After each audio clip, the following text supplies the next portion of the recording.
மயிலாடுதுறை மாவட்டம் சீர்காழியைச் சேர்ந்த அபிதா தனது நிலத்தில் உள்ள மின் இணைப்பை சட்டவிரோதமாக துண்டித்தவர்கள் மீது நடவடிக்கை எடுக்க கோரி மயிலாடுதுறை மாவட்ட ஆட்சியர் அலுவலகத்தில் நடைபெற்ற குறைதீர்க்க முகாமில் இன்று மனு அளித்தார்.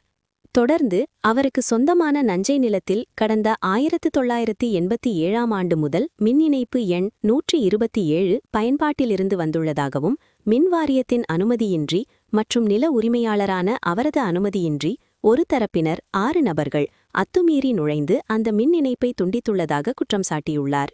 இந்த சட்டவிரோத செயலில் ஈடுபட்டவர்கள் மீது துறை ரீதியான நடவடிக்கை எடுக்க வேண்டும் எனவும் பழைய மின் இணைப்பையே மீண்டும் வழங்க வழிவகை செய்ய வேண்டும் எனவும் அவர் வலியுறுத்தியுள்ளார். இது தொடர்பாக கடந்த 2025 மற்றும் 2026ஆம் ஆண்டுகளில் மின்வாரிய இளநிலை பொறியாளர், காவல் கண்காணிப்பாளர் மற்றும் கோட்டாட்சியர் உள்ளிட்ட பல்வேறு அதிகாரிகளிடம் ஏற்கனவே பலமுறை மனு அளித்தும் இதுவரை தீர்வு கிடைக்கவில்லை என பெண்மணி வேதனையுடன் தெரிவித்துள்ளார். மாவட்ட நிர்வாகம் உரிய நடவடிக்கை எடுக்க வேண்டும் என வேண்டுகோள் விடுத்துள்ளார்.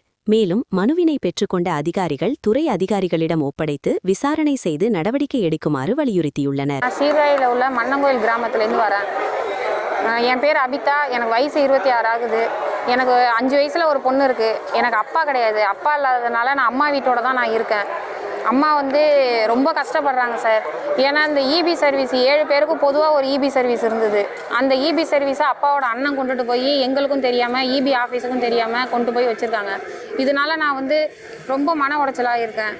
கிட்டத்தட்ட 6 மாதமாக நான் கலெக்டர் ஆஃபீஸ்க்கு, இபி ஆஃபீஸ்க்கு, எஸ்பி ஆஃபீஸ்க்கு எல்லா இடத்துலையும் நான் மனு கொடுத்துட்டேன். எனக்கு எந்த ஒரு இதுவும் கிடைக்கல சார்.